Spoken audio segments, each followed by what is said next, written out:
Hello friends, welcome to the channel Deepak sir. Friends, आज हम economics के चैप्टर नंबर 2 के ऑब्जेक्टिव को पढ़ने जा रहे हैं। तो फ्रेंड, चैप्टर का नाम है यूटिलिटी। और यूटिलिटी के बारे में आपको कुछ बता दूं, जो गुड्स के अंदर कैपेसिटी होती है ह्यूमन वांट्स को सेटिस्फाइड करने की, हम उसको यूटिलिटी बोलते हैं। फ्रेंड, उसको हम क्या बोलते हैं? यूटिलिटी। यानी कोई गुड्स है जिसके अंदर कैपेसिटी है आपको सेटिस्फाइड करने की, उसको हम यूटिलिटी बोलेंगे। तो फ्रेंड, जो यूटिलिटी का कॉन्सेप्ट है, इसके लिए एक law of diminishing marginal utility बनाया गया है।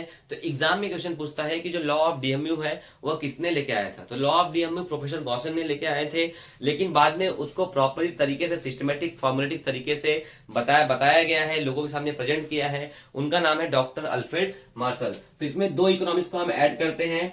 ये जो फर्स्ट इंट्रोड्यूस किसने किया? तो प्रोफेसर गॉसन ने किया। और इसको सिस्टमेटिक तरीके से फॉर्मुलेट और पॉपुलराइज किसने किया? तो डॉक्टर अल्फ्रेड मार्शल ने किया। फ्रेंड्स, अल्फ्रेड मार्शल ने कौन सी बुक लिखी थी? हमने पिछले वीडियो में पढ़ा कि डॉक्टर अल्फ्रेड मार्शल ने प्रिंसिपल ऑफ इकोनॉमिक बुक लिखी थी। कौन सी बुक लिखी थी फ्रेंड? Principle of economics. कब लिखा था? 1819 में। आगे देखते हैं कुछ इंपॉर्टेंट ट्रू और false. Utility can be measured kindly. Utility को आप नंबर में माप सकते हो? नहीं फ्रेंड्स, यूटिलिटी साइकोलॉजिकल कॉन्सेप्ट है, आप इसको नंबर में नहीं माप सकते हो। आप कभी भी ऐसा नहीं बोल सकते कि मुझे 80 नंबर से भूख लगी है, मुझे 50 नंबर से भूख लगी है, मुझे 60 नंबर से भूख लगी है, क्योंकि हर चीज का सेटिस्फेक्शन लेवल अलग होता है। इसीलिए आप इसको नंबर में प्रेजेंट नहीं कर सकते हो। जो यहाँ पे कार्डिनल वर्ड लिखा है, इसका मतलब है नंबर। तो यूटिलिटी को आप नंबर में माप सकते हो? नहीं फ्रेंड, इसको आप नंबर में नहीं माप सकते हो, फॉल्स हो जाएगा answer. Utility and satisfaction are same. नहीं फ्रेंड, ये दोनों सेम नहीं है, दोनों अलग कॉन्सेप्ट है। यूटिलिटी स्टार्टिंग पॉइंट है, सेटिस्फेक्शन एंडिंग पॉइंट है। यूटिलिटी को आप किसी कमोडिटी को कंज्यूम करने के पहले ही बता सकते हो, क्योंकि दुनिया के सभी कमोडिटी के अंदर यूटिलिटी पाया जाता है, चाहे वो खराब यूटिलिटी हो चाहे वो अच्छी यूटिलिटी हो, लेकिन पाया जाता है। लेकिन सेटिस्फेक्शन आप हर कमोडिटी को कंज्यूम करके नहीं पा सकते हो। तो फ्रेंड, एकदम सिंपल है, यूटिलिटी और सेटिस्फेक्शन सेम कॉन्सेप्ट नहीं है। Utility is the basis of demand. Utility के बेस पे डिमांड होता है, आंसर ट्रू होगा। कोई भी डिमांड हम करते हैं तो किसी भी कमोडिटी का यूटिलिटी देख के करते हैं कि अगर मैं कमोडिटी लेता हूं तो मुझे यूटिलिटी मिलेगा कि नहीं मिलेगा। तो यही लिखा हुआ है कि utility is the basis of demand. Yes, utility is the basis of demand, true. Utility derived from the last unit of commodity is called as total utility. Friend, जो कोई भी हम यूटिलिटी पाएंगे लास्ट यूनिट से, उसको हम बोलेंगे marginal utility. Friends, उसको हम बोलेंगे मार्जिनल यूटिलिटी। याद रखना, बार बार ये एग्जाम में पूछा गया फ्रेंड्स कि लास्ट यूनिट से जो हमको यूटिलिटी मिलता है उसको हम कौन सा यूटिलिटी बोलते हैं। तो सपोज मैं 3 मैंगो खा चुका हूं 7 मैंगो में से, तो मेरे को बोला गया कि आपने लास्ट यूनिट से कौन सा यूटिलिटी डिराइव किया गया, तो मैंने मार्जिनल यूटिलिटी डिराइव किया गया। अगर मुझसे ये पूछा जाएगा कि आपने 3 मैंगो खा के टोटल यूटिलिटी आपने कितना पाया, तो मैं आपको टोटल बताऊंगा, एग्रीगेट करके मैं टोटल बताऊंगा। तो जब कभी भी आपको लास्ट यूनिट से पूछे तो उसको हम बोलेंगे मार्जिनल यूटिलिटी। तो इसका आंसर क्या हो जाएगा फ्रेंड? फॉल्स हो जाएगा। When mu is negative, tu rises। Friend, इसके लिए आपको टेबल देखना पड़ेगा।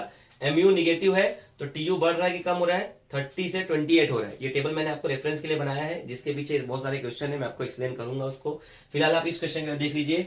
mu is negative, mu negative है तो जो टोटल यूटिलिटी कॉलम बना है वो बढ़ रहा है कि कम हो रहा है? 30 से 28 हो रहा है, 32 हो रहा है, 28 हो रहा है फ्रेंड्स। तो क्या होगा? ये tu rises लिखा है तो tu यहाँ पे कम हो रहा है, तो ये फॉल्स हो जाएगा। अभी आपको देखना है टाइप्स ऑफ यूटिलिटी में एग्जांपल क्या होते हैं। अगर फॉर्म यूटिलिटी है तो वुड कन्वर्टेड इनटू चेयर। आपने वुड को कन्वर्ट कर दिया चेयर के अंदर, आपने किसी कमोडिटी का फॉर्म और साइज शेप चेंज कर दिया। प्लेस का आप क्या लिखेंगे? Transport create place utility. Transport क्या क्रिएट करता है? प्लेस यूटिलिटी क्रिएट करता है। Time utility, blood bank is the best example of time utility. Service utility, doctor to their patient, teacher to their students, advocate to their client, service देते हैं वो। Knowledge utility, ऐसी कोई भी commodity जिससे knowledge पाओ, book, computer, smartphone. Possession utility, friend, possession utility का मतलब होता है जब किसी कमोडिटी का ओनरशिप ट्रांसफर हो एक जगह से दूसरे जगह, एक आदमी से दूसरे आदमी को। तो पोजेशन मतलब क्या हो जाएगा? होलसेलर ने किसको दिया प्रोडक्ट? रिटेलर को। रिटेलर ने प्रोडक्ट दिया कंज्यूमर को। तो यहां पे ओनरशिप ट्रांसफर हो रहा है कमोडिटी का, इसे ही हम क्या बोलते हैं फ्रेंड? Possession utility. अभी हम देखते हैं फ्रेंड कुछ non highlighted objective. TU dash MU value in exchange. TU determine value in use.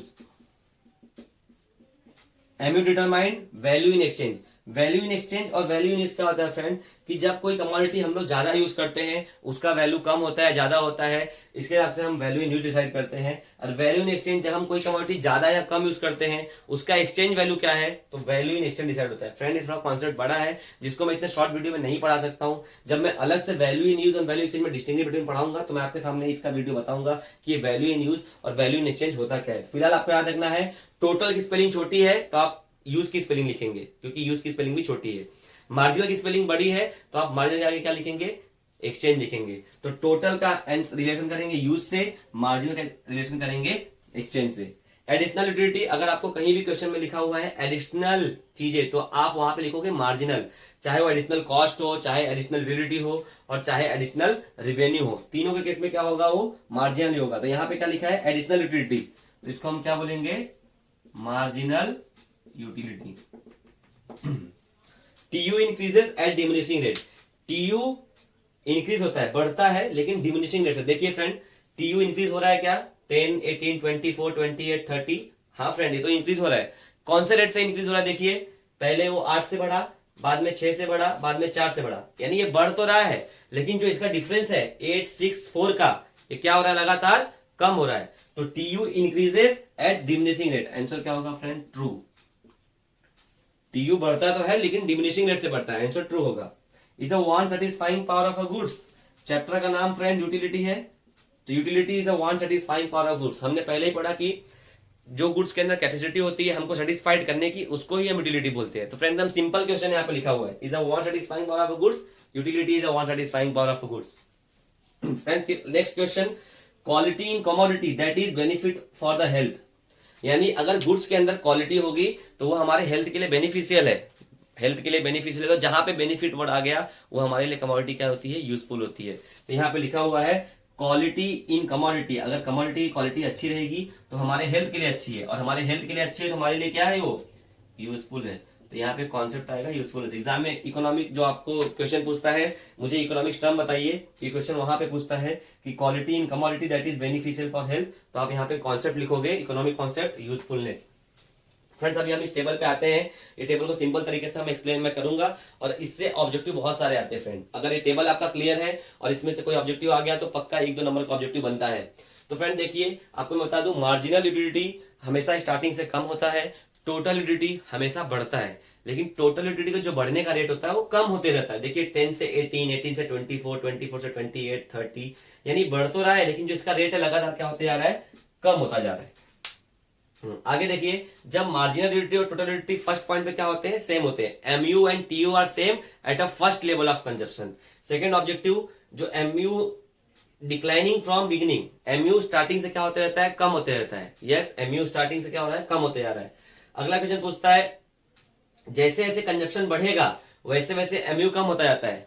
बात एकदम सही है फ्रेंड। देखिए कंजप्शन बढ़ा 2 यूनिट का, 3 यूनिट का, MU कम होता जा रहा है। तो जैसे जैसे कंजप्शन बढ़ेगा वैसे वैसे MU क्या होता जाएगा, कम होता जाएगा।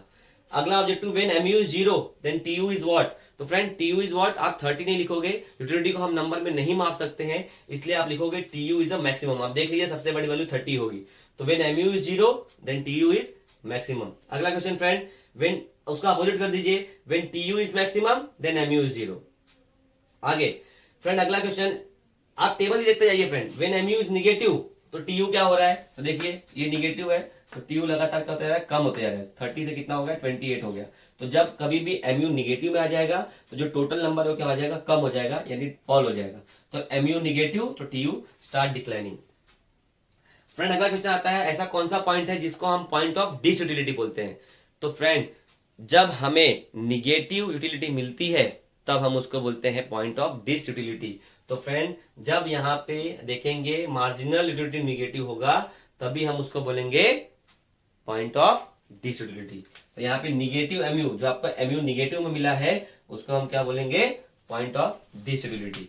अगला क्वेश्चन फ्रेंड पूछता है point of satiety. Match the column में क्वेश्चन बहुत बार पूछा है कि पॉइंट ऑफ सेटिलिटी क्या होता है। तो फ्रेंड पॉइंट ऑफ सेटिलिटी मतलब होता है पॉइंट ऑफ मैक्सिमम सेटिस्फेक्शन, यानी जब आप कोई कमोडिटी कंज्यूम कर लेते हो और पूरी तरीके से आपका पेट भर जाता है तो हम उसे बोलते हैं पॉइंट ऑफ मैक्सिमम सेटिस्फेक्शन या तो पॉइंट ऑफ मैक्सिमम सेटिलिटी। तो फ्रेंड्स ये कुछ इंपॉर्टेंट ऑब्जेक्टिव थे जो मैंने चैप्टर नंबर 2 से कवर किया है। अब नेक्स्ट वीडियो में हम मिलेंगे चैप्टर नंबर 3 के ऑब्जेक्टिव साथ। चैप्टर नंबर 3 के ऑब्जेक्टिव बहुत ही इंटरेस्टिंग है फ्रेंड और बहुत ही ज्यादा इंपॉर्टेंट है, क्योंकि चैप्टर का नाम क्या है, डिमांड एनालिसिस। और अगर आपको डिमांड एनालिसिस आता है तो उसका अगला चैप्टर सप्लाई एनालिसिस भी क्या होगा, बहुत ज्यादा आपके लिए इजी होने वाला है। तो फ्रेंड्स अगर इतने ऑब्जेक्टिव में से अगर आपको कुछ और भी ऑब्जेक्टिव मिलते हैं चैप्टर नंबर 2 के, आप मुझे कमेंट बॉक्स में बताइए, मैं उसका आंसर आपको जरूर दूंगा। और ये वीडियो अगर आपके लिए यूजफुल है तो प्लीज इस चैनल को सब्सक्राइब करिए और इस वीडियो को शेयर करिए, ताकि ये जो मैं ऑब्जेक्टिव का सेशन ले रहा हूँ, ऑब्जेक्टिव का लेक्चर ले रहा हूँ, बहुत ज्यादा से ज्यादा बच्चों तक पहुंच सके और ज्यादा से ज्यादा बच्चों को बेनिफिट दे सके। तो फ्रेंड मैं आशा करता हूं कि आप मेरे चैनल को सब्सक्राइब करोगे और साथ ही साथ शेयर भी करोगे और कमेंट बॉक्स में